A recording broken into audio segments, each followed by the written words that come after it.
कोई काम करता सभी को हृदय से सादर प्रणाम करते हुए कल जो प्रसंग चला, भगवान राम ने लखनलाल को 4 चीजों के बारे में बताया कि माया क्या है, ज्ञान क्या है, वैराग क्या है और जीव में और परमात्मा में कितना भेद है। ये कथा कल आपने सुनी। अब आगे का प्रसंग आपको सुनाया जाएगा। भगवान की कथा बड़ी पावन है।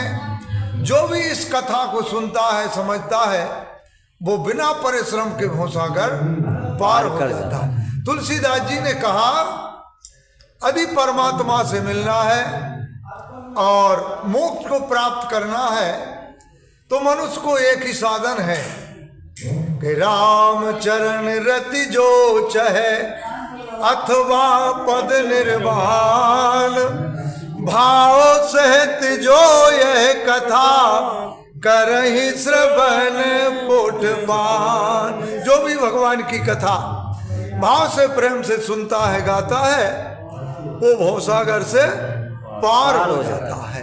देखिए, मनुष्य के ऊपर के मैल मिटाने के मध्य तो कई सावन है। मनो जो अंदर का मैल है, जो भगवान की कथा ही से मिटता है। मन क्रम वचन जनक यज्ञ जाई, और जो ये कथा सुनाई मन लाई। मल्ला का जो भी भगवान की कथा सुनता है उसका हृदय निर्मल हो जाता है। भगवान की कथा कल्प वृक्ष बताते तुलसीदास जी। प्रत कल्पतरु करुणा पुंजा और उपजय प्रीत राम पद गंजा। ऐसे भगवान के बड़े पावन चरित्र हैं।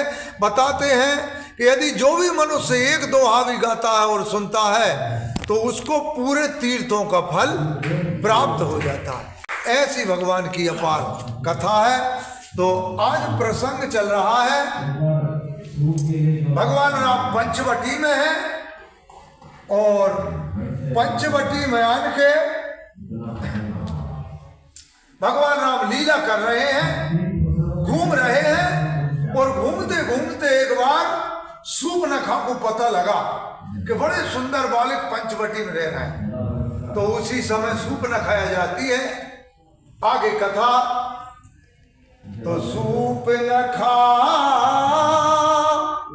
रावण की बहनी और दुष्ट हृदय दारुण जस यहनी। वो सूर्पनखा कौन थी? रावण की बहन थी। दुष्ट हृदय वाले, क्योंकि राक्षसों का जो हृदय तो दुष्ट रहता ही है। वो दूसरे का अनित करने के लिए ऐसे राक्षस वन में बसते हैं। भगवान राम भी जो दुष्टों का संहार करने के लिए भगवान राम ने अवतार लिया। भगवान राम से पूछी, कहा प्रभु आप कौन कौन के मध्य अवतार लेते हो? तो भगवान कह रहे हैं, विप्र धैन सुर संतित लीन मनुज अवतार, निज इच्छा निर्मत तनु माया गुण गोपाल। ऐसे राक्षसों के मध्य परमात्मा ने अवतार लिया। उसी पंचवटी में भगवान रह रहे हैं। वो दुष्ट हृदय वाली है। तो कह रहे हैं, दुष्ट हृदय दारुण जस यहनी। हैनी कहते हैं सर्पनी के लिए। तो सर्प कैसा रहता है? दुष्ट रहता है। 2 चीजों को दुष्ट बताया है, एक तो मूसा को और सर्प को।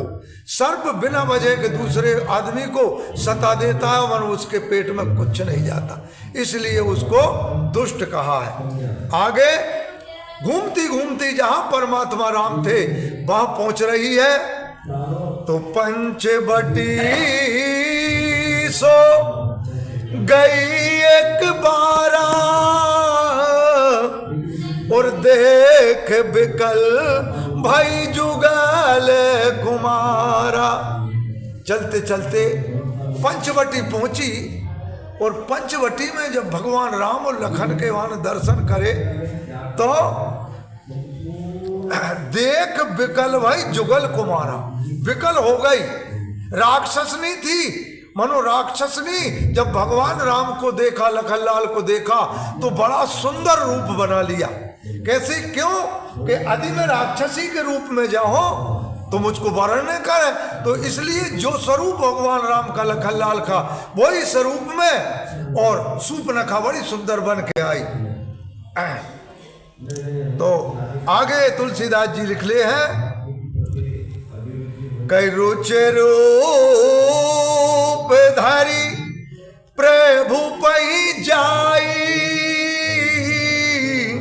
और बोली बचन बहुत मुस्काई। बड़ा सुंदर रूप लेके भगवान राम आगे खड़े हैं, सूर्पनखा देख रही है, बड़े सुंदर रूप देख करके, और भगवान राम को जब देखा तो देख कर मुस्कुरा उठी, हंस उठी, और हंसते हुए क्या कह रही है, कहा देखो तो ये राजकुमार, आज तुम्हारे और मेरे बड़े भाग है, जो ब्रह्मा ने जो सहयोग लिखा। तो कह रहे तुम्हें समय पुरोस नमो सम नारी, यह संजोग विधि रचाऊ विचारी। जब संसार में तुम्हारे शरीर से रूपवान पुरुष नहीं है और मेरे शरीर से नारी नहीं है। पंचवटी में 5 चीज नकली है। वो पंचवटी कौन कौन चीजें हैं? एक तो पहले रावण नकली बन के आया, अच्छा दूसरा जो हिरण बना वो भी नकली, अच्छा तीसरी बात जब सूर्पनखा वो भी नकली राक्षसी थी और बड़ा सुंदर रूप लेके आई, है नहीं। अच्छा फिर चौथो कहीं सीता जी नकली, कहीं तुम करो अग्नि में वासा और तो लोग करो निशाचर नासा, वो भी दूसरा रूप बना के आई। अच्छा तीसरा जो रूप है, जब 14,000 सेना लेके खरदूषण आए थे तो भगवान ने भी 14,000 रूप में नकली रूप धर के उनका संहार किया। तो पंचवटी में 5 चीज नकली है। इसी प्रकार अब सूर्पनखा आई और सूर्पनखा कह रही तुम सम पुरुष नमो सम नारी, क्योंकि सूर्पनखा के पति को रावण ने मरवा दिया था और वही दिन सूर्पनखा ने प्रण कर लिया था कि जैसे मैं आज रीति हाथ हूँ वैसे पूरी लंका रीति हाथ ने करवाई तो मेरो नाम सूर्पनखा नहीं। और जो ही भगवान ने प्रण करो तो कि निच्चरहीन करो हूँ और भुज उठाए प्रण कीन और सकल मुनिन के आश्रम ही जाए सुखदीन। तो सूर्पनखा कह रही है कि तुम सब पुरुष जो ही प्रण तुमने करो है और जो ही प्रण मैंने करो है, तुम सब पुरुष न मोसम नारी, यह संयोग विधि ये ब्रह्मा ने बड़ा संयोग रच के बनाया। सूर्पनखा कह रही है तो ममे अनुरूप पुरुष जगे नाही और देखूं खोज लोक त्यों नाही। भगवान राम के सामने खड़ी है, भगवान राम से बोली, कहा राजकुमार हो मैं 3 ही लोकों में घूमे आई, मनो इतनो रूपवान पुरुष ने मेरे घाय 3 लोकों में न तुम्हारे घाय 3 लोकों में पुरुष है। तो कहा यह संयोग विधि रचा, ब्रह्मा ने मोहे भी देखी थी और ब्रह्मा ने तुम्हें भी देखी थी कि भाई जा जोड़ी के समान कोई जोड़ी नहीं। सूर्पनखा कह रही है मम रूप पुरुष जग माई, मेरे रूप गाय संसार में कोई पुरुष है ही नहीं है।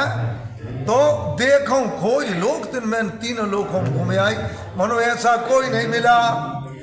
तो ताते अबे लगी लहू कुमारी और मन माना कछु तुम्हारी निहाल। मेरे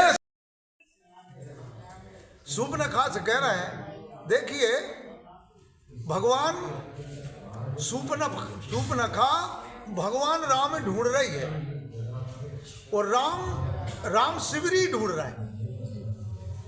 सूर्पनखा राम ढूंढ रही है और राम शिवरी ढूंढ रहा है। अच्छा इस दोनों में का फर्क है? शिवरी भीतर से अच्छी है और सूर्पनखा ऊपर से अच्छी है। तो भगवान कौन ढूंढा थे? जो भीतर से अच्छो। शिवरी तो अधम से अधम है, अधम अति नारी, है नहीं, और दिन में मैं मंद गवारी, और रुचर रूप धर प्रभु पई आई, सूर्पनखा तो बड़ा सुंदर रूप लेके आई। कहा प्रभु तुमरे समा तुम सम पुरुष न मोह सम नारी, यह संयोग विधि रचा विचारी, ब्रह्मा ने अपन दो युग जोड़ी तो बनाई है नहीं। तो भगवान राम कुल मिला के भीतर की चीज देखते हैं, और जय आई ऊपर से अच्छी बन के। तो लखनलाल के लगा पहुंची, लखनलाल कह रहे हैं कि सेवक सुख चाहे मान भिखारी।